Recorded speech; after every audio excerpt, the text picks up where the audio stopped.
마태복음 15장 21절에서 28절까지 말씀.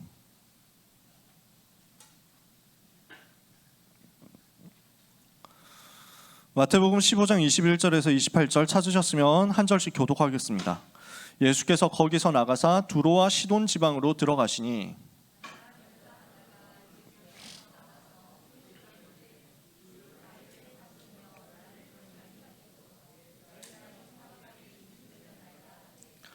예수는 한 말씀도 대답하지 아니하시니 제자들이 와서 청하여 말하되 그 여자가 우리 뒤에서 소리를 지르오니 그를 보내소서.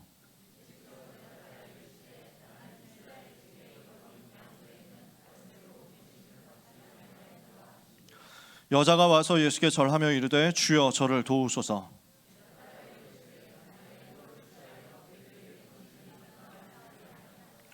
여자가 이르되 주여 올소이다마는 개들도 제 주인의 상에서 떨어지는 부스러기를 먹나이다 하니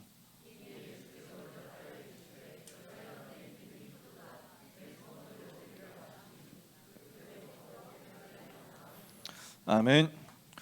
오늘 우리가 나눌 말씀 8월 마지막 주 학원봉화 메시지입니다. 예수님의 초자연적 사역입니다. 그 중에서 오늘 우리가 마태복음 15장 21절에서 28절 가나안 여인의 딸을 고치신 사건을 말씀을 통해서 확인했죠.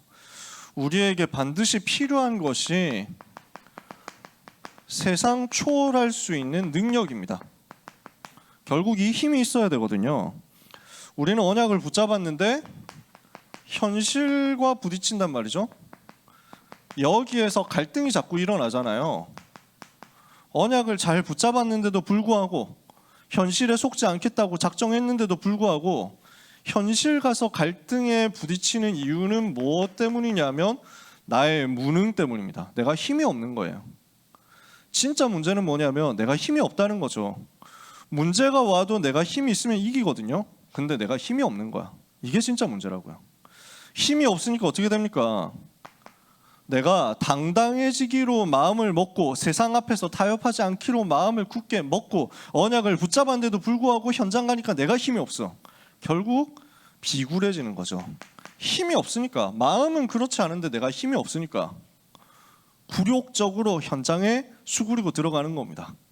굴욕적으로 현장에서 눈치 보게 되는 겁니다. 또는 난 진짜 언약 붙잡았어. 나 이제 상관없어. 현실에 속지 않을 거야. 타협하지 않을 거야. 나 진짜 당당해질 거야. 해가지고 현장 가가지고 당당하게 싸웠는데 문제는 내가 힘이 없어. 그러면 터지는 거예요. 내가 힘이 없으니까 바보 취급당하는 거죠. 그러니까 찐따 취급당한단 말이에요. 눈치 없는 놈이네. 이상한 놈이네. 병신이네. 이런 소리 듣는다니까요. 내가 힘이 없으면 현장에서 똑같은 사람으로 동화되고 타협하든지 아니면 현장에서 왕따 되든지 이렇게 돼가지고 어려움 당한다니까. 그래서 우리 주님은 무엇을 말씀하셨습니까? 주님이 약속하신 겁니다. 보좌에서부터 내려오는 권능을 약속하신 거예요. 이유가 이것 때문입니다. 그래서 마태복음 28장 18절에서 20절에도 하늘과 땅의 모든 권세를 가지고 세상 끝날까지 너와 항상 함께 하겠다 하셨고요. 마가복음 16장 15절에서 20절에도 너희 믿는 자들에게는 이런 표적이 따르게 될 것이다 라고 권능을 약속하시면서 승천하신 이후에 보좌에서 그 권능으로 함께 역사하셨다고 했습니다. 그래서 제일 마지막 메시지가 이거 아닙니까? 사도행전 1장 4절에서 8절 아니에요. 예루살렘을 떠나지 말고 아버지께서 약속하신 것을 기다려라. 요한은 물로 세례를 베풀었지만 너희는 몇 날이 못 되어 성령으로 세례를 받을 것이다. 그러면서 오직 성령 충만 받으면 반드시 권능을 받게 될 것이다. 예루살렘, 유다, 사마리아 땅끝까지로 내 증인이 될 것이다 하셨죠. 무엇을 말씀하셨습니까? 무능한 우리에게 권능을 약속하셨어요. 우리가 힘 없는 것 주님이 아십니다. 그래서 권능을 약속하셨어요. 여러분이 언약 붙잡았는데도 불구하고 현실은 시궁창이다. 왜 그러냐? 내가 힘이 없어서. 그 약함을 주님이 아신다니까요. 그래서 우리의 약함을 그대로 고백하고 주님께 요청해야 돼요. 뭘 요청해야 되냐? 하나님, 나에게 힘이 필요합니다. 나에게 이 힘을 주시옵소서. 그것을 보고 기도라고 합니다. 우리가 기도할 때 하나님은 어떤 권능을 주시느냐? 보좌로부터 내려오는 권능을 주시는데 이 권능을 힘이 입으면 우리는 시공간을 초월하게 됩니다. 시간을 초월하니까 어떻게 되죠? 과거, 현재, 미래 한계를 뛰어넘는 거예요. 모든 사람은 다 그 한계 속에 있거든요. 과거의 한계, 내가 옛날에 뭘 잘못했다, 내가 옛날에 뭘 실수했다, 내가 태어나기를 어느 집에서 태어났다, 그 한계 속에, 과거의 한계 속에 다 잡혀 있어요. 과거의 상처 속에 다 붙잡혀 있어요. 아까 전에 우리 찬양대 찬양했잖아요. 나는 어느 날 과거에 사로잡혀, 나는 어느 날 미래의 불안 속에. 그래서 과거, 현재, 미래, 나는 오늘 안 되고 있고, 나는 미래가 너무 불안하고 막연하고 막막하고 전부 이렇게 살아간다니까요. 근데 내가 보좌로부터 내려오는 그 권능을 얻어버리면 그 시간의 한계를 뛰어넘는 겁니다. 과거의 한계, 오늘의 한계, 미래의 한계, 예수 이름 앞에 무너지는 거예요. 제가 그 일의 증인이기 때문에 여러분에게 얘기할 수 있습니다. 지금부터 모든 렘넌트 여러분은 어떤 상처에 있더라도 절대로 그 상처에 속지 마라. 그 상처는 그리스도께서 이미 다 끝내셨고요. 그 상처 때문에 우리는 오히려 복음 붙잡을 수 있어요. 내가 상처 있었다, 내가 어려움이 있었다, 나에게 모든 과거에 문제가 있었다, 전부 복음 붙잡는 발판이에요. 내가 그것 때문에 그리스도 더 붙잡을 수 있으니까. 상처 때문에 괴롭습니까? 과거에 어떤 문제가 자꾸 나를 괴롭힙니까? 과거에 내가 저질렀던 실수와 잘못이 자꾸 나를 옥죄고 자꾸 나를 얽매이게 만들고 자꾸 나에게 틈만 나면 생각나가지고 작게는 이불킥하게 만들고 크게는 우울하게 만들고 낙심되게 만들고 이렇게 됩니까? 공황장애 시달리도록 만듭니까? 여러분 절대로 이제부터 낙심하지 말고 그것 올 때마다 그리스도 붙잡으세요. 내가 상처 생각날 때마다 그리스도 붙잡아 버리면 돼요. 하나님, 저는 너무 힘드니까 이 시간 나를 도와주십시오, 이렇게 요청하시면 돼요. 그러면 그 과거의 상처 있죠? 전부 발판이에요. 어느 정도까지 바뀌느냐? 감사로 바뀝니다.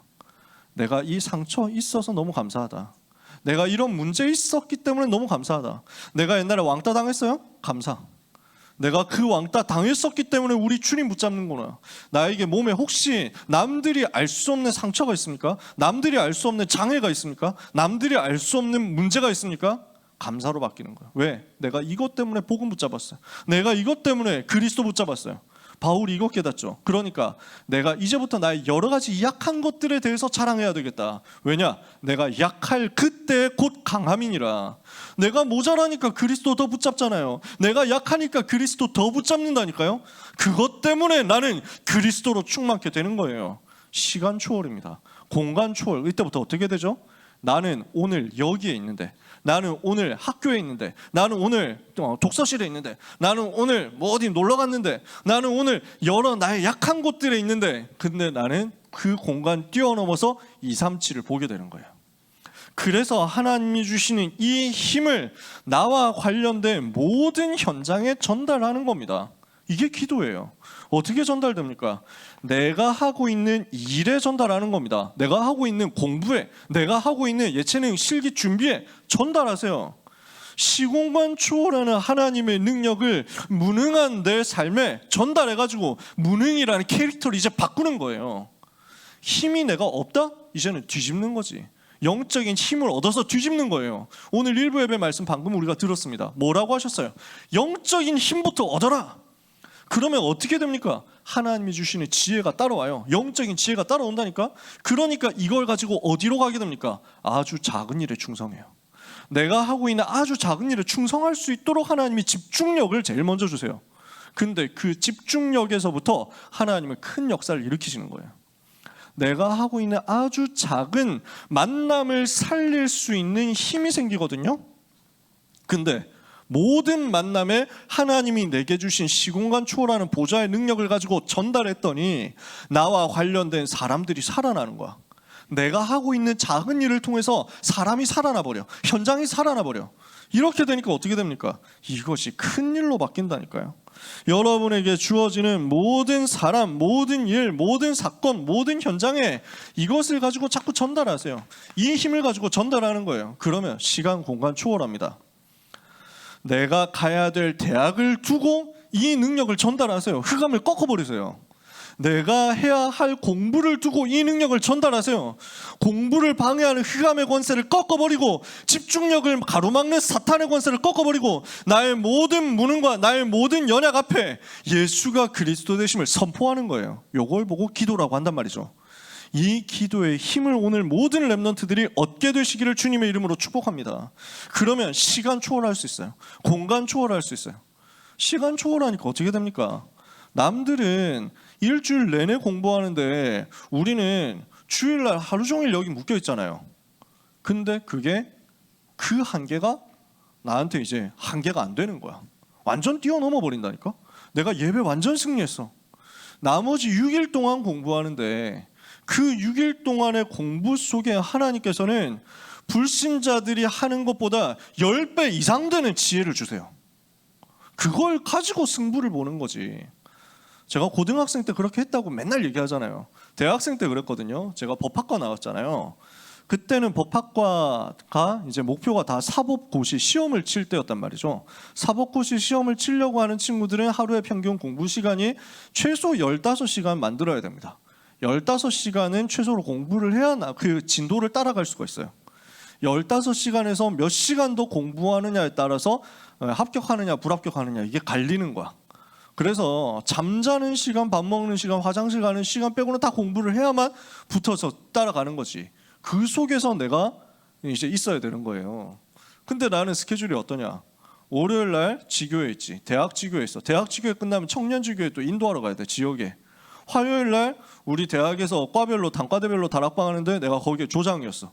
그 다락방 참여하기 전에 미리 이제 다른 친구하고 같이 캠프했어요. 둘이서 돌아다니면서 체육대학 캠프하러 가자 이래가지고 캠프하고 돌아다녔어요. 수요일 날 수요예배 반주하면서 참여해야 돼. 목요일 날 대학 전도학교 하는데 대학 전도학교 연세대학에서 했거든요. 한양대에서 연세대까지 가는데 한 30분 걸리고 밥 먹고 뭐 하고 하는데 1시간 걸리고 그 다음에 전도학교 자체가 2시간 걸리고 끝나고 연세대학에서 집에 오면은 밤 11시 되는 거야. 오후 5시에 출발해가지고 밤 11시, 12시 되어야 집에 돌아오니까 그 시간 공부를 할 수가 없죠. 금요일날 금요 심야 가야 되죠. 그 사이에 개인 양육 다락방 뛰는 것들 있죠. 현장 내가 들어가는 거 있죠. 토요일날 신학원 가죠. 훈련 받죠. 주일 예배 준비해야 되죠. 주일날에는 하루 종일 교회 있죠. 아침에 나와가지고 중고등 교사부터 시작해가지고 찬양대 뛰고 일부 예배하고 주일 대예배하고 그 다음에 이제 주일 점심 먹고 그 다음에 주일 찬양 연습하고 주일 오후 예배 찬양 인도하고 주일 오후 예배 찬양 인도 끝나면 대학 청년부 찬양 인도하고 찬양 인도를 일주일에 한 5-6번 하던 시기였거든. 악보 진짜 많이 만들었어요. 맨날 기타 메고 다녔어 학교에도. 그러면서 끝나고 나면은 경찰병원에 병원 전도하러 가죠. 병원 전도 끝나고 나면은 이제 저녁 먹고 미션홈 준비하는 거야. 그래서 저녁 미션홈 그 교회 전체 핵심 사역자 미션홈 하는데 밤 9시부터 시작해가지고 한 11시 끝나. 그럼 집에 가면 11시 반 12시야. 공부할 시간이 어디 있습니까? 하지 말라는 게 아니라 그냥 스케줄이 이렇게 바쁜 거야. 움직여지는 게 이렇게 빠듯하게 붙어 있더라고. 어느 정도였냐면은 대학생 주제 교역자실 열쇠를 가지고 있었다니까. 저는 그렇게 살았어요. 그러니 무슨 하루에 15시간이 어디 있어요. 하루에 1시간 공부할 타임도 안 나오는 거지. 하나님이 어떻게 하시느냐. 나는 수업 시간에 집중하지 않으면 따라갈 수 없다. 이거였어요. 수업 시간에 생을 걸었어. 영적인 힘을 얻잖아. 그리고 수업 시간에 완전 집중했거든요. 제일 앞에 앉아가지고 교수님 하는 수업에 완전 아이 컨택 해가면서 수업 들었잖아요. 근데 그거 우리 전문이잖아. 원래부터 류 목사님 메시지 들으려고 제일 앞에 앉아서 아이 컨택 하면서 녹취하면서 들었잖아. 그거 그대로 한 거예요. 그거 그대로 교수님 메시지래. 교수님 수업하는 걸 따라간 거야. 이렇게 몰입하다 보면은 부작용이 있는데 자칫 잘못하다가 아멘이 튀어나올 수 있다는 거지. 너무 몰입하면 아멘 나와. 그래서 목구멍까지 올라왔다고 큰일 날 뻔했다고 막. 메시지 들은 랩넌트 중에 훈련받은 그대로 하다가 진짜 실제로 자기는 아멘 했다고 하는 친구도 있더라고. 이렇게 했는데 하나님 제 성적이 역사하시는 거예요. 하나님이 역사하니까 되어지더라는 거지. 그래서 저는 학업의 증거를 그렇게 대학에서 체험해보고 누려본 거예요. 그러면서 계속 캠프하고 다녔거든. 그러면서 계속 전도하고 다녔거든. 하나님이 실패시키냐? 그렇지 않더라고. 학업의 역사하시더라니까. A+ 주시더라니까. 우리는 불신자처럼 사는 게 아닙니다. 여러분 중에서 예를 들어서 앞으로 많은 공부를 해야 될 사람도 있습니다. 세계 학문의 흐름을 바꿔버려야 될 중요한 공부해야 될 사람도 있습니다. 그 사람들이 또 공부하세요. 공부가 바로 전도예요. 공부하는 게 기도고 공부하는 게 전도야. 그 사람 그렇게 가면 돼요. 너무 너무 막 이렇게 쫄리지 말고, 내가 지금 이거 다 해야 되는데 저것도 해야 되는데 내가 공부만 하고 있으면 되냐. 너무 그런 것 가지고 쫄리지 말고 언약 붙잡은 게 확실하고 내가 지금 공부하는 게 전도가 맞다 이 확신 들면 생명 걸고 공부 붙으세요. 주일 예배 딱 드리고 끝나면 집에 가가지고 또 공부하세요. 그 사람 그렇게 인도 받으세요. 이렇게 해라 저렇게 해라 하는 게 아닙니다. 중요한 건 내가 정말 언약 붙잡았느냐 하는 것이고, 내가 정말 나의 무능 탈출했느냐 하는 것이고, 보좌의 능력 얻었느냐 하는 것이고, 시공간 초월을 얻어가지고 언약 붙잡은 공부를 하고 있느냐라는 겁니다. 그거 하고 있으면요, 여러분은 그 속에서 응답 받는 겁니다.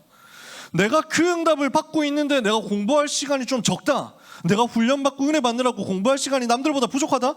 아무 상관없어요. 하나님은 10배의 능력과 지혜를 분명히 여러분에게 주실 거니까 생을 걸어버려라. 은혜 받는데 목숨을 걸고 은혜 받고, 공부하는데 또는 여러분 기능 준비하는데 목숨을 걸고, 나는 프로게이머 해야 되겠다 하면 게임하는데 목숨 걸어버리고, 하나님이 거기에 역사하신다니까. 왜 그러냐 하면 하나님은 시공간을 초월하는 그 능력을 가지신 창조주시기 때문에 그렇습니다. 우리 마음속에 누가 계십니까? 그리스도 되신 예수님이. 그분은 누구신데요? 자연을 초월하시는 하나님이시거든요. 그분은 과학을 초월하시는 하나님이시거든요. 예수님이 초자연적인 사역을 하셨거든요. 이 말은 무엇을 말합니까? 비과학이 아니라 초과학입니다. 우리 예수님은 과학적이지 않은 분이 아니에요. 근데 필요하면 과학을 얼마든지 뛰어넘을 수 있는 하나님이세요. 과학을 만드신 분이시니까요. 뭐 과학을 만드신 하나님께서 그 과학을 자기 마음대로 움직이는 게 불가능하냐? 우리 하나님께는 불가능이 없다니까요. 그러니까 지금 마태복음 14장 15장에서 무슨 얘기가 자꾸 나오냐면 기적들이 자꾸 나오는 겁니다. 오병이어라는 말은 한자로 빵 5개, 떡 5개와 물고기 2마리라는 말이죠. 오병이어를 가지고 5,000명을 먹이셨어요. 이게 우리가 잘 아는 사건이죠. 남자 어른만 5,000명을 먹이셨어요. 그리고 그 뒤에 물 위를 걸으시기도 했어요.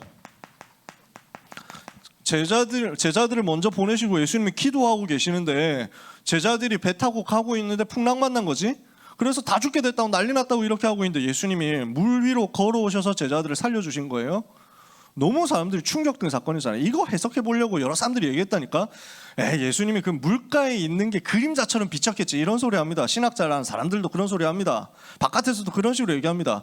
그러면은 나중에 베드로가 그 예수님 만나려고 뛰어내렸다가 물에 빠져서 죽는 걸 예수님이 건져주신 거 설명을 못해. 어떻게 설명하겠어? 예수님이 예수님이 강가에서 뭇 위에 있었는데 베드로가 그러면 땅속에 빠져가지고 허우적됩니까? 그게 더 기적이지. 물 위를 걸으신 사건 가능하냐? 가능하지. 과학 넘어서는 하나님이 얼마든지 하실 수 있지. 게네사렛에서 병자들을 고치셨어요. 게네사렛이라는 말은 동네 이름이죠. 여기에서 치유사역 하셨고요. 많은 병든 사람을 고치셨어요. 불구자, 소경, 벙어리 고치셨다. 교재에 그렇게 되어 있죠. 맹인도 치유하시고 농인도 치유하시고 다 살려내셨단 말이에요. 그리고 15장에 가보면 또 뒷부분에 어떤 사건 나옵니까? 이번에는 칠병이어입니다. 비슷한 사건인데 빵 7개하고 떡 5개를 가지고 4,000명을 먹이시기도 했어요.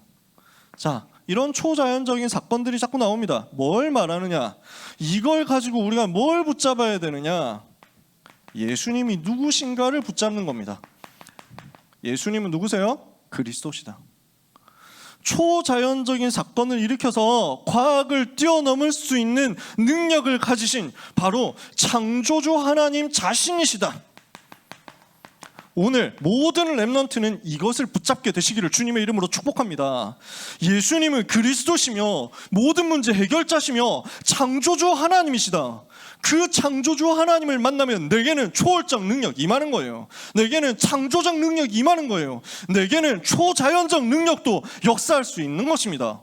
오늘 이 힘 붙잡으세요. 나는 지혜가 부족하죠. 나는 지구력도 부족하죠. 나는 집중력도 부족하죠. 괜찮아요. 언약 붙잡으세요. 오늘 언약 붙잡으면 돼요. 저는 얼마나 집중력이 원래 없는 사람이냐, 뭘 하려고 앉았다가도 여기 봐야 되고 저기 확인해야 되고 막 확인해야 될 게 너무 많아. 일단 기본적으로 인터넷 그 DC 인사이드 개념 글들은 조금 확인을 해줘야지. 그래가지고 새로 업데이트된 개념글 없나 하고 막 중간중간 들어가야 된다니까. 펜코 들어가가지고 인기글 확인해야지 이래가지고 또 역사 좋아하니까 펜코 역사 갤러리 들어가가지고 또 새로운 인기글 없나 하고 또 확인해야지. 그 다음에 이러는 동안에 해외 축구 어제 어떻게 됐지 이것도 확인해야지. 그래가지고 우리 재민아 어제 굉장히 기분이 나빴을 것 같은데 9대0 뭐 이래가지고 그래? 뭐 이러면서 막 봐야지. 이것저것 막 신경 써야 될 게 많다. 기본 트렌드, 내가 축구를 엄청 좋아하는 것도 아니야. 근데 기본적인 양심적으로 파악하는 트렌드 이래가지고 오늘도 아스날이 이겼구나 뭐 이 정도는 파악하고 있어야 흐름을 알잖아. 이래가지고 계속 왔다 갔다 들어간다니까. 이러고 있으니까 시간이 너무 많이 지나갔네 이렇게 되는 거예요. 저도 그래요. 원래 저는 그런 사람이에요. 원래 저는 그 정도 수준이에요. 근데 하나님은 언약 붙잡고 기도하고 있는 그동안에 내 수준 완전 뛰어넘는 집중력으로 역사하시더라니까. 내가 공부하고 있는데 언제 시간이 이렇게 지나갔는지 내가 깜짝 놀란 거야. 이런 일들이 자꾸 벌어져. 하나님이 역사하시면 내가 안 되는 그 부분에 초월적 능력이 일어납니다. 왜? 내 속에 계신 예수님이 바로 그리스도시고 창조주 하나님이시기 때문입니다. 이것도 이번 주에 글에서 봤는데 돌다 보면 이런 글들이 나오잖아요. 그 영국의 바이런이라는 시인이 있었거든요. 이 사람이 아주 유명한 시인이에요. 낭만주의 시인이지. 이 사람이 케임브리지 대학인가 다녔는데 그때 당시만 해도 19세기 때인가 그렇잖아요. 케임브리지 대학에서 필수적으로 종교 수업을 들어야 되는 거야. 신학 수업을 듣는 거지. 시험을 치는데 요한복음 2장에 예수님이 물을 포도주로 바꾸신 사건을 신학적으로 논해라. 이게 문제가 나온 거예요. 사람들 다 열심히 쓰고 있는데 바이런 하나도 안 쓰고 가만히 있더래.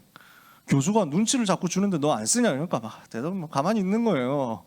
시험 다 끝나가는데 한 글자도 안 쓰고 백지로 가만 놔뒀거든. 이러니까 교수가 열받아가지고 한 글자라도 써라. 낙제 안 하려면. 이래가지고 한 거예요.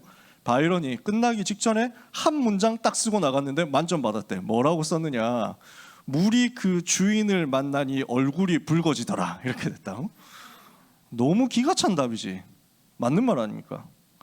창조주 하나님이 주인이신데 물이 어떻게 바뀌라면 바뀌어야지. 안 그렇습니까? 화학 전공할 랩런트들 알잖아요. 그 순간 물 속에 있는 분자씩 바뀌어가지고 스스스 바뀌어가지고 돌아간다니까. 그게 하나님의 권능이다. 그분 앞에서 어떤 문제도 문제가 안 되는 거예요. 그분을 만나면 모든 문제는 힘이 없어지는 겁니다. 그분 만나면 모든 문제는 무릎을 꿇는 겁니다. 그분이 내 안에 계신다. 오늘 모든 랩런트는 이것을 언약으로 붙잡게 되시기를 주님의 이름으로 축복합니다. 근데 바리새인과 서기관들이 이런 예수님의 사역을 두고 비난한단 말이에요. 왜 비난합니까? 자기의 율법으로 해석이 안 되니까. 15장 1절에 보니까 바리새인과 서기관들이 예루살렘으로부터 왔어요. 2절에 당신의 제자들이 어찌하여 장로들의 전통을 범하고 있습니까? 떡 먹을 때 손을 안 씻고 있네요. 비난하는 겁니다. 뭘 가지고 비난하죠? 전통을 가지고 비난하죠. 손 씻고 먹어야 돼요. 그렇죠? 그래야 건강하니까. 근데 지금 바리새인들이 이거 붙잡는 게 아니에요. 제자들이 손 안 씻고 먹던데 그럼 세균 들어가니까 조심하시도록 건강해야 되지 않겠습니까? 이런 말을 하는 게 아니야. 어디서 손을 안 씻고 뭘 먹습니까? 손 씻어야 되는데 전통이 그런데 율법이 그런데. 지금 전통에 매여 있는 거예요. 그러니까 지금 이 사람들 수준에는 어떻게 돼 있는 거죠? 전통을 잃는 것은 자고로 전통을 잃는 것은 죽음을 의미하는 법이며 하면서 하고 있는 거예요. 이렇게 해가지고 오직 이거 붙잡고 있다. 전통을 오직으로 붙잡고 있다. 뭘 하고 있는 겁니까? 매여 있는 겁니다. 전통에 매여 있어요. 매여 있다는 말은 무슨 말입니까? 차단하고 있다는 겁니다. 무엇을 차단하고 있는 겁니까? 하나님의 초자연적인 능력을 차단하고 있는 겁니다. 하나님은 초월적으로 역사하시는 능력이 하나님이신데 우리 주님은 지금도 구하는 자에게 보좌의 능력으로 역사할 것을 약속하셨는데 근데 그 보좌의 능력이 나에게 임하는 것을 완전 차단하는 거예요. 왜? 전통으로, 율법으로, 육신적인 모든 판단을 가지고 차단하는 겁니다. 쉽게 말해서 뭘 가지고 차단하는 겁니까? 내 생각, 내 기준, 내 고집, 내 계획, 내 틀을 가지고 전부 차단하는 거예요. 내 생각에는 이게 아닌데 라고 하면서 차단해버리면서 하나님이 주시는 영적인 중요한 축복을 누리지 못하도록 차단하는 거지. 우리도 이렇지 않냐는 거예요. 전통을 가지고, 육신을 가지고, 율법을 가지고, 종교를 가지고, 내 계획, 내 생각, 내 틀을 가지고 하나님의 놀라우심을 차단하고 있지 않냐는 말이에요. 이렇게 되니까 어떻게 됩니까? 영적인 눈이 어두워집니다. 그러니까 영적인 것을 못 보게 됩니다. 그러니 어떻게 됩니까? 육신적인 것에 집착하는 겁니다. 눈에 보이는 것만 가지고 전부 판단하고 차단해요. 왜 손 안 씻냐? 왜 전통 안 지키냐? 왜 율법 안 지키냐? 눈에 보이는 것만 가지고 자꾸 판단하고. 그러니까 어디로 흘러가게 됩니까? 속에 있는 틀린 것이 사람들 속에 나오는 겁니다. 겉으로 봤을 때, 육신적으로 겉으로 봤을 때는 이 사람들 잘하고 있는 것처럼 보이죠. 열심히 하는 것처럼 보이죠. 바르게 하고 있는 것처럼 보이죠. 법대로 다 하는 것처럼 보이죠. 근데 속에 있는 것은 뭐예요? 본질이 틀린 거예요. 본질이 더러운 거예요. 속에 있는 것이 튀어나오는데 그게 틀린 것, 그게 더러운 것, 그게 바로 죽이는 것입니다. 이게 쭉 튀어나온단 말이죠. 복음은 살리는 거잖아. 근데 자꾸 죽이는 걸로 나가는 거예요. 오늘 일부 예배 때 말씀 바로 나왔죠. 사람들이 전부 뭐 붙잡고 있느냐? 살리는 것을 붙잡고 어떻게 하든지 살리는 쪽으로 가야 되는데 뭐 꼬투리 잡아가지고 이게 틀렸네, 저게 틀렸네, 이건 안 맞네, 저거 잘 못하고 있네, 이렇게 해서 공격하고 비난하고 비판하고 정죄해가지고 죽여버리려고, 어떻게든지 죽여버리려고. 그러니까 목표는 뭐냐? 분탕종자 처리. 분탕종자도 처리했는데 이대로만 갑시다, 이거예요. 지금 이 사람들이 하고 있는 게. 결국 그렇게 분탕종자 처리해가지고 어떻게 됐습니까? 이렇게 해가지고 다 죽여버리고 다 없애버리고 다 차단하려고 했었던 바리새인, 서기관, 사두개인, 율법학자, 제사장들 비롯한 유대인들이 결국 어떻게 됐습니까? 나라 망해버리고 성전은 돌 위에 돌 하나도 남지 않고 무너져버리고 이 민족은 유랑민족 돼가지고 1900년 동안 전 세계에 떠돌게 된 겁니다. 왜? 안 맞으니까요. 하나님의 방향하고 안 맞으니까요. 무너질 것들이 충만하니까요. 하나님은 우리에게 영적인 초월하는 능력을 주셨는데 이 비밀을 하나도 안 붙잡고 육신적인 것만 가지고 전부 차단하고 있으니까요. 우리는 이거 가지고 스스로 돌아보는 겁니다. 이거 가지고 스스로 체크하고 확인하는 겁니다. 오늘 영적인 힘을 정말로 얻는 모든 렘넌트들이 되시기를 주님의 이름으로 축복합니다. 절대 이 사람들이 못 깨닫고 있는 것을 근데 이방 여자가 깨달았어요. 그게 오늘 우리가 읽은 본문이에요. 이방인 가나안 여자, 이 한 사람이 바리새인 서기관이 못 깨닫는 것을 깨달았어요. 못 깨닫고 있는 복음을 깨달은 거예요. 가나안 여인의 믿음을 칭찬하신 겁니다. 그 사건이 오늘 읽은 본문이죠. 어떤 일이 벌어졌습니까? 지금 이 여자가 딸이 귀신 들렸단 말이에요. 그러니까 너무 다급한데 이 문제 해결할 방법이 없잖아요. 예수님께 가면 답 있다라는 것을 알고 온 겁니다. 와가지고 뭐라고 얘기합니까? 다윗의 자손이여, 이렇게 얘기합니다. 오늘 22절에 이렇게 나와있죠. 주 다윗의 자손이여 나를 불쌍히 여기소서, 이렇게 얘기하죠. 다윗의 자손이라는 말은 무슨 말입니까? 오실 메시아, 그분이 바로 예수님이다 라는 것을 알았다는 거죠. 예수님이 바로 그리스도다라는 것을 알았다는 말입니다. 그러면서 뭐라고 얘기합니까? 불쌍히 여기소서라고 이야기했습니다. 이것은 무슨 말입니까? 은혜가 필요하다라는 말입니다. 나는 지금 예수님이 필요하다, 이것을 간절하게 요청하는 겁니다. 나는 그리스도가 필요하다, 나는 그리스도 만나야 된다, 우리 딸은 그리스도 만나야만 된다, 이거를 제대로 알았다는 말이에요. 지금 이 여자는 뭘 알고 있었습니까? 문제가 무엇인지를 알고 있었습니다. 지금 귀신 들렸잖아요. 영적인 문제거든요. 이 영적인 문제는 인간의 노력과 방법으로 해결 못하죠. 그래서 해답이 어디에 있습니까?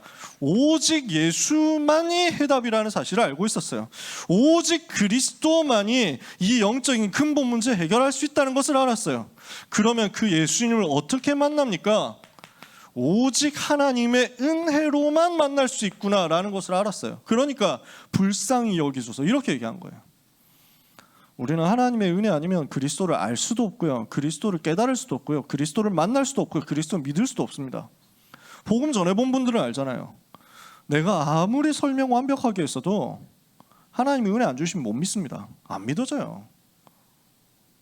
근데 내가 너무 부족한데, 내가 영적 상태 진짜 너무 저질인데, 내가 메시지도 뭔 말을 내가 하고 있는지 모르겠는데 그렇게 복음 전했는데 하나님이 은혜 주시면 이 사람이 예수님 영접한다니까. 그게 복음이에요. 하나님의 은혜로만 전달되는 복음이에요.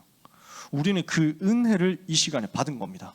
여러분이 그 은혜를 받아서 이 자리에 있는 겁니다. 예수님이 그런데 되게 세게 얘기하시거든요. 나는 이스라엘의 잃어버린 양들에게 왔지 이방인들을 위해서 온 게 아니다. 이렇게 얘기하세요. 그러면서 여자가 고쳐달라고 이렇게 부르짖으니까 불쌍히 여겨달라고 그렇게 얘기하니까 예수님 또 뭐라고 얘기냐면 자녀의 떡을 취해서 개들에게 주는 것이 맞지 않지 않냐? 이렇게 얘기하는 거예요. 이방인은 갠데? 뭐 이러면서 예수님이 얘기를 하는 거지. 그 예수님이 맞습니까?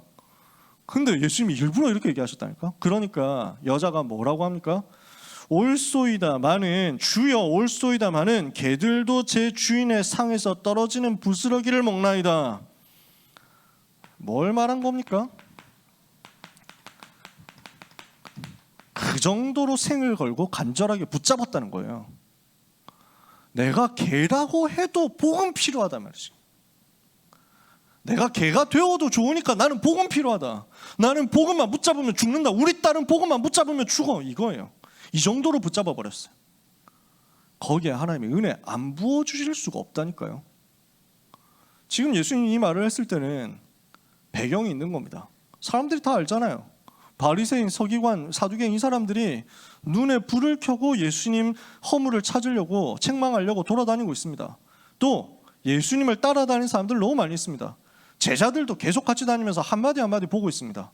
속에 들어가 있는 사상이 뭡니까? 선민 사상. 오래된 거 있잖아요. 이방 사상. 우리는 유대인 선택받은 민족이고 저 사람들은 이방인이다. 이방인들은 개다. 이 생각하고 있거든요. 그 틀 수준에 잡혀 있으니까 지금 예수님이 지나가는데 여자가 소리 지르죠? 예수님이 아무 반응 안 하죠? 이러니까 제자들이 저 소리 지르는 사람 시끄러우니까 보내시죠. 이렇게 얘기합니다. 이 제자들이 이 말 보면 딱 반응 나오잖아요. 상태가 이렇다는 거지. 근데 거기에 있는 사람들을 두고 예수님이 이 사람들의 수준을 가지고 똑같이 얘기했는데 그게 어떻게 뒤집어지느냐, 이거 확인시켜 준 거예요. 보여준 거예요. 봤지? 깨달았지? 이방 사람도 복음 붙잡으면 산다니까 하고 예수님이 보여주신 거지. 예수님이 뭐라고 했습니까? 여자야, 네 믿음이 크도다. 네 소원대로 되리라 하시니 그때부터 그의 딸이 나으니라. 오늘 우리가 하나님 앞에 간절함으로 바라고 간절함으로 믿고 간절함으로 구하여 복음을 필요로 함을 하나님 앞에 고백한다면 하나님은 그 믿음의 고백을 절대로 잊지 않으신다는 것을 이 자리에 있는 렘넌트들이 정말로 붙잡게 되기를 축복합니다. 여러분에게 이 간절함이 있냐는 거예요. 여러분에게 이 중심이 있냐는 거예요. 그게 오늘 우리의 결론입니다. 우리에게는 뭐가 필요하냐? 근원적인 힘이 필요합니다. 근원적인 치유가 필요합니다. 근원적인 답을 하나님이 우리에게 이미 주셨잖아요. 모든 문제의 근원은 영적인 문제거든요. 우리는 이 사실을 알고 있죠. 창세기 3장 1절에 6절에 하나님과 함께 해야 되는 인간이 하나님을 떠났습니다. 그 결과 로마서 3장 23절에 모든 사람이 죄를 범해서 하나님의 영광 이룰 수 없게 됐습니다. 그 결과 인간은 요한복음 8장 44절 마귀에게 사로잡혀서 마귀가 시키는 대로 살면서 지옥 속에서 살아가다가 결국 죽어서 지옥 가는 마귀 종, 마귀 자녀 된 겁니다. 인간에게 와 있는 근본 문제, 하나님 떠나서 죄의 저주에 빠져서 마귀의 자녀된 이 문제를 어떤 노력과 방법으로도 해결을 못합니다.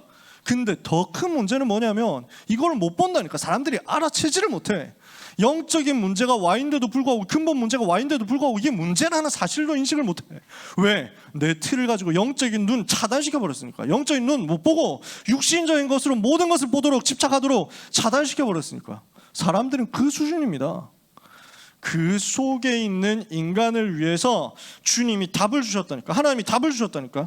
이 문제에서 빠져나올 근원적인 해답이 오직 복음입니다. 오직 예수님께만 이 문제의 해답이 있습니다. 예수님은 근본을 치유하신, 근원 문제를 치유하신 그리스도시기 때문에 그렇습니다.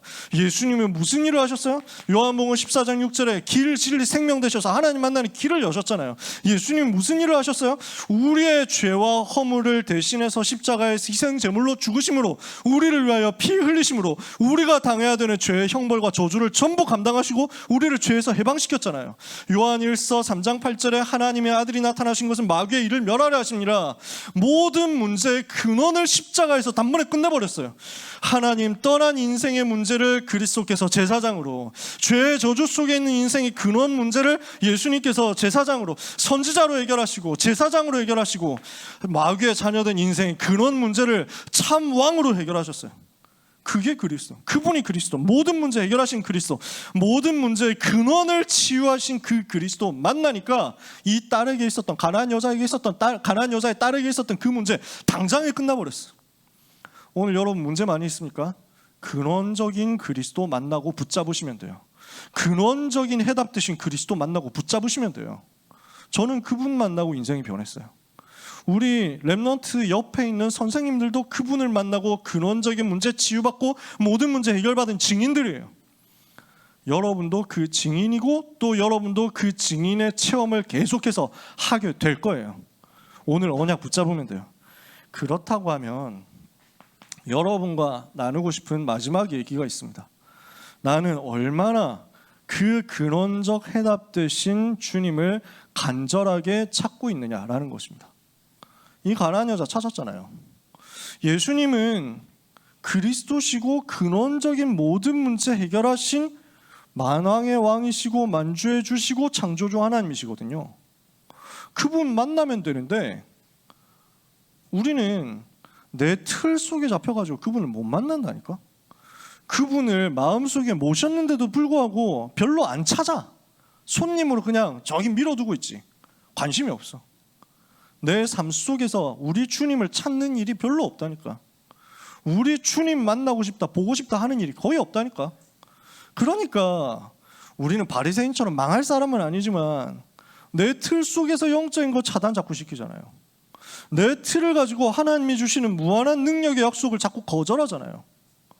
그러면서 하나님이 나에게 시공간 초월한 능력으로 역사하실 수 있는데 그거 하나도 못 누리고 결국 죽이는 쪽으로 자꾸 가잖아요. 세상처럼. 우리가 그렇게 살아야 되냐는 거지. 우리는 선택해야 됩니다. 가나안 여자가 무엇을 했느냐? 간절함으로 주님을 찾고 주님을 사모한 겁니다. 주님 만나는 것을 사모했어요. 우리에게 이게 있었으면 좋겠어요. 나는 얼마나 예수님을 순수하게 순진하게 바라고 있느냐. 나는 얼마나 전심으로 예수님을 찾고 있느냐. 나는 얼마나 갈급하고 간절하게 예수님이 나에게 필요하다는 사실을 고백하고 있느냐. 저는 여러분들에게 이번 주에 이거 질문하고 싶은 거예요.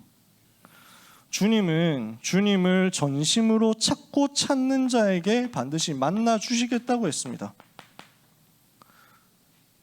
너희가 와서 내게 부르짖으면 내가 응답하겠고 너희가 전심으로 나를 찾고 찾으면 나를 만나리라 그랬습니다. 베드로전서 1장 7절 8절에 보니까 너희가 예수를 보지 못했으나 예수를 사랑하는도다. 이게 믿음이라고 했어요. 이 믿음은 금보다 더 귀한 믿음이다. 왜냐? 불을 질러버리면 불을 떼가지고 있으면 금도 녹아버리거든. 근데 이 믿음은 금처럼 불로 연단이 오고 시험이 오고 고난이 오고 핍박이 왔어도 녹아버리고 없어져 버린 그게 아니야. 오히려 그 속에서 더 승리하게 되는 거야. 오늘 이 믿음이 나에게 있는지, 이 간절함이 나에게 있는지 생각해 봤으면 좋겠어요. 제가 이 이야기를 하게 되는 이유가 이거예요. 메시지 준비하고 있는데 이제 계속 머릿속으로 생각하는 거죠. 이 메시지를 어떻게 전달해야 되냐 이거 하고 있는데 어젯밤에 효인이가 자야 되는데 그 이제 뒹굴뒹굴하다가 갑자기 침대에서 일어나가지고 나가. 왜 나가냐 했더니 그 집 문에 붙어 있거든요. 기초 메시지 붙어 있어요. 예수님 그림 그려져 있고 십자가 있는 그 기초 메시지 있잖아. 우리 북스토어 가면 파는 거 그거 붙여놨거든. 이걸 쓱 여는 거예요. 스르륵 여는 거예요. 이러면서 예수님 보고 싶어 이러는 거예요. 예수님 보고 싶어 이래가지고 뭐 엄청난 큰 의미를 가지고 했는지는 알 수 없고 아기니까 이제 23개월인데 오늘부로 근데 제 마음속에 이게 부딪힌 거예요. 나는 얼마나 예수님 보고 싶어 하지? 나는 얼마나 예수님 보고 싶어 하나? 나는 얼마나 예수님을 생각하고 사모하고 사랑하고 있을까? 나는 얼마나 순진하게 예수님 보고 싶다고 말하고 있는가? 하나님이 아시잖아요. 여러분과 이거 공유해 봤으면 좋겠다는 거예요. 이 고민에 대해서, 이 질문에 대해서. 초대교회 제자들이요, 예수님의 제자들이 예수님하고 3년 같이 있었어요. 3년. 딱 3년 같이 있었다니까. 근데 그 3년 같이 있다가 죽으시고 부활하시고 승천하셔서 보좌에 앉으신 그 주님을 보고 싶어가지고 그 주님에 대한 사랑함과 그 주님에 대한 사모하는 중심을 가지고 생명을 걸고 뛰어서 다 순교했어요. 죽기까지 그분을 사랑하고 사모했어요. 3년 만났는데. 그 이후에 나온 제자들은 어떻습니까? 바울 같은 제자들은요, 주님을 한 번도 육신적으로 못 만났잖아요. 베드로는 이런 팀들은, 지금 요한 같은 팀들은 예수님하고 식사하고 같이 돌아다니고 다 했잖아. 근데 바울은 그렇게 한 적은 없어. 부활하신 주님이 찾아오셔서 만났지만 주님하고 같이 막 돌아다니고 주님하고 같이 걸어다니고 주님하고 같이 뭐 이렇게 그 생선 구워 먹고 이래 본 적이 없어. 근데 그 주님이, 부활하신 주님이 내게 찾아오셔서 나를 구하시고 나를 살려내시고 나를 사랑해 주셨다는 그 중심 가지고 그 감사와 감격 때문에 평생을 변하지 않고 복음 위에 살다가 다 순교했어요. 초대교회 제자들이 그랬어요. 보지 못했는데 그분을 만나고 그분을 사랑하고 그분을 사모하는 그 중심 가지고 생을 걸었던 사람들이 언약의 바톤을 우리에게까지 전달해 줬어요. 저는 여러분들이 예수님을 사랑하고 예수님을 사모하고 예수님을 만나고 싶어서 갈급한 사람들이 되었으면 좋겠어요. 그러면 약속하신 대로 보좌의 능력을, 시공간 초월의 능력을 간절히 구하고 찾는 여러분에게 주실 것이다. 그 증거 가지고 누리는 여러분의 한 주간이 되시기를 예수 그리스도 이름으로 축복합니다. 기도합시다. 하나님께 감사드립니다. 우리의 근원 문제를 해결하신, 근원적 치유에 해답되신 예수 그리스도를 사랑합니다. 오늘 모든 렘넌트들이, 모든 전도자들이 함께 순전한 마음으로 고백하게 하옵소서. 간절한 마음으로 고백하게 하옵소서. 나의 힘이신 여호와여, 내가 주를 사랑하나이다. 이 고백하다가 흑암의 권세가 무너지며 모든 저주가 떠나가며 모든 불신앙은 무너지며 우리의 모든 무능과 연약이 치유되며 보좌의 권능으로 시공간 초월하는 역사가 일어나게 하옵소서. 예수 그리스도 이름으로 기도합니다. 아멘.